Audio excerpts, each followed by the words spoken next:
ఆత్మీయ బంధువులకు నా నమస్సుమాంజలి.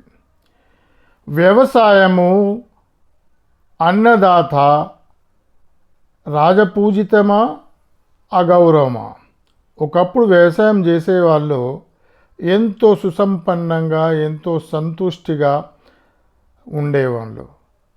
ఎట్లయితే కాలం మారుతూ వచ్చిందో వ్యవసాయం ఒక వ్యాపార రూపము దాల్చిందో, విత్తనాలు కొనాలన్నా, ఎరువులు వేయాలన్నా, కరెంటు బిల్లు కట్టాలన్నా, కలుపులు తీయాలన్నా ప్రతి దానికి పైసలతో ముడిపడితే దానికి పెట్టే నీళ్ళ ఖర్చు కూడా ఈ పంటల వెళ్తలేవు.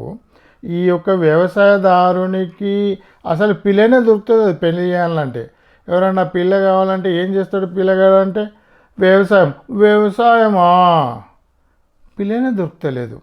మరి ఈ వ్యవసాయం చేయడము రాజపూజితమైన ఒకప్పటి కార్యం ఇప్పుడు అగౌరవము ఎట్లయింది అని అంటే దీని గురించి తెలుసుకోవాల్సిన విషయం ఏంటంటే, ఎప్పుడైతే రైతు ఆవులు పెంచడము మానుకున్నాడో, ఎరువు ఆవు పేడ పొలాల్లో వేయడం మానుకొని కెమికల్స్ వేయడం మొదలుపెట్టిండో, పెస్టిసైడ్లు వేయడం మొదలుపెట్టిండో, విషం మీద వచ్చే ఆహారంతో ఈ యొక్క అన్నాన్ని పండిస్తుంటే దాని ఎఫెక్ట్ అని నేను అనుకుంటున్నా. మీరేమంటారు?